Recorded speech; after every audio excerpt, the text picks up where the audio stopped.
Hi there, welcome back to JD Wired. Today I have the remote control outlet. I'm going to review what's in the box. We're going to go over the features. We're going to set this up and then we're going to put it to the test. So let's start with what's in the box. And the first thing I pull out is the plate itself. And this is the switch plate for it. And you can see on the top here, this is for the first outlet, second, or you could do both of them at the same time by pressing that button, turn them both on or off, or you could do it independently. But that's not it. This is also a magnetic switch that comes off. So you could actually, again, use this as a remote control, or you can mount the plate to your wall. And therefore, you could just set this there, and then when you walk in the room or independently, you could do that. So there's two different options you could use. Both of them are great for you to use. Next is the outlet itself, and you can see there's two independent outlets. And of course on the top they have their light indicator switch right there. I'm not a switch, but light indicators.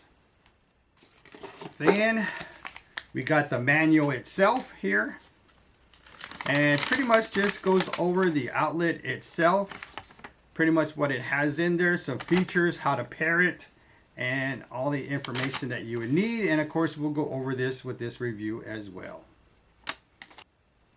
Then we got some FCC declarations if you need those, and then lastly will be the mounting hardware for it to mount it. Now this outlet works as soon as you get out of the box, where you can just start using the remote control. So you plug in your devices and it's already ready to go. It's already paired for you, and all you got to do is just start working those devices. So if this is for a light or this is for a lamp and so forth, just plug them in there.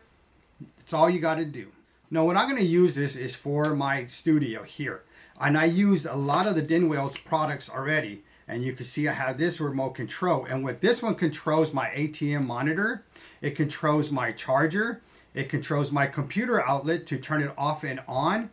And I even have it for some of my lights that I have here. And all these remote controls help me out. And the best thing is I'm not using electricity all the time, because even though it's plugged in, it's still draining some of your electricity. So that means your higher bill. So whatever I could save, the better I could spend on my equipment. And actually I have already a video for this remote control and the outlet that I use, and I'll put in the corner right for you so you can check out that video as well, and how these products really work, and they're really convenient. Now this remote control can work through walls and doors in a close proximity. Now it could also work over 100 feet if there's nothing in between. So that is very good to use too, especially in the studio.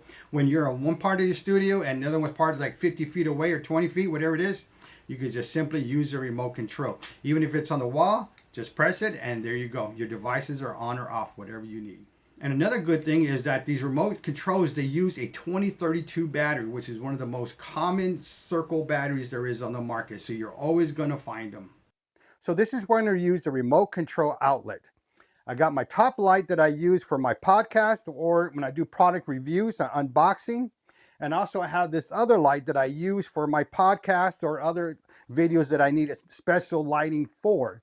So I got these two lights that I use a lot. Now, this one already is in a remote control light.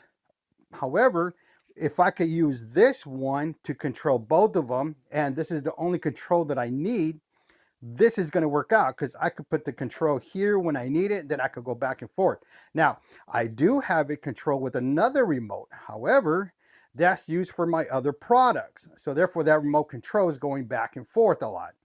So that's why I need one just for this area. And for this one, it's perfect. And the one thing that I like is that it's one outlet that you could plug in two devices. So let me tell you what I'm talking about. First, let's go ahead and plug in our dual outlet into our surge protector. Then we're going to go ahead and plug in my light that I have on the stand here, and then we're going to remove the overhead light from the remote outlet to this dual remote control outlet.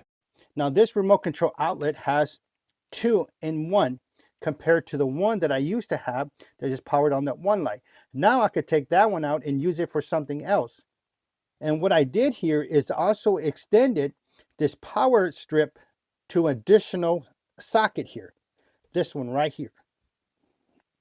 And you can see the indicator light on right there. So if I turn on the other one, there it goes, it turns on. That's one. That's one is off. Two is on already. Two is off. And you notice the light turned off. Turn back on. Number two. Turn back with number one on. I turned both outlets on already, but you notice one is still off. That's because this one you have to manually turn it on, which is fine.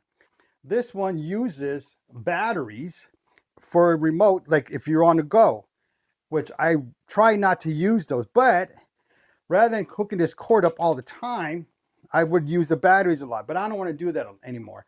I want to save the batteries when I really need them on the go, and then I could just turn this on.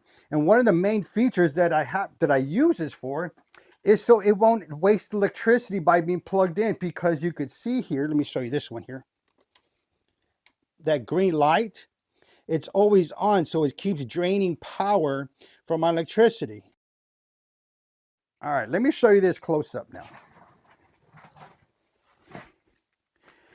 All right, so I got both lights on, and this one can only be turned off and on one time.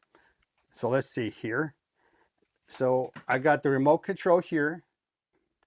Now this left side is your on, the right side is your off. So we come over here, this light's already on, so we turn it off on this right side. Left side, turn it on.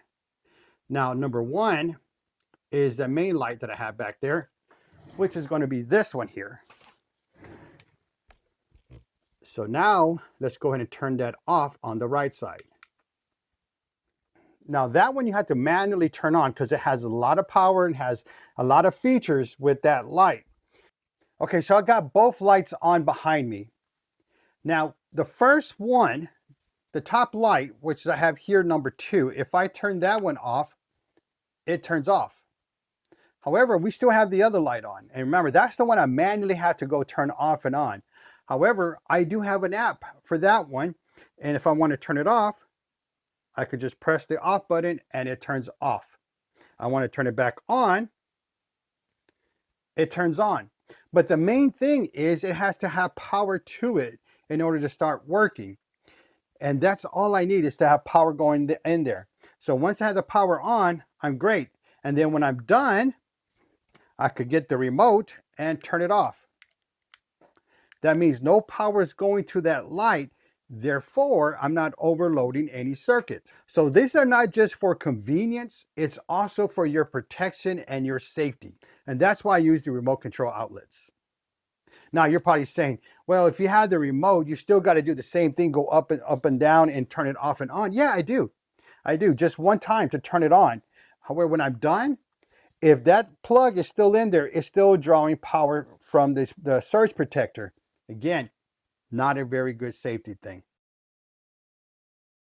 Now what we're going to do is we're going to unprogram the transmitter, the receiver, and we're going to go ahead and start fresh. To cancel the programming from the receiver here, what we got to do is we got to hold this button on the side for about 9 seconds until the lights start blinking. You see one's already blinking, and now you see number two's blinking. Now you see the lights flashing rapidly. Now it's ready. Both of them have been unprogrammed. Okay, now we're going to program them. So what we're going to do is we're going to hold the power button for 3 seconds. 1, 2. All right, now it's blinking. So we get number 1 and we turn it on. And you see how it flashed. So now we could go ahead and turn it off. All right, so there's there. Now let's go to number 2. Can't do nothing with it. It turned off. But you notice it didn't turn on. So now what we got to do is program this one. So what we're going to do is we're going to hold it for 6 seconds. All right, we see the first one blinking. And there's the second one. That's the one we want. So we're going to go ahead and press number 2 on. And you see it turned on, turn off. Okay, so we know they're both on. Now let's make sure the all switch works, which is in the bottom. So they're on, turn them off. on, off. So the programming works. So that's how you do it. All right, so what'd you think? Is this the right product for you? If it is, I'll put links in the description down below. Don't forget to hit that subscribe button and select all notifications for all upcoming videos because I got more tech products coming out. And this channel also do dash cam reviews, dash cams installation, hardwire kits, and other tech gadgets. If this video was helpful for you, please like this video because it really helps the channel grow. Thank you for watching. And don't forget to subscribe.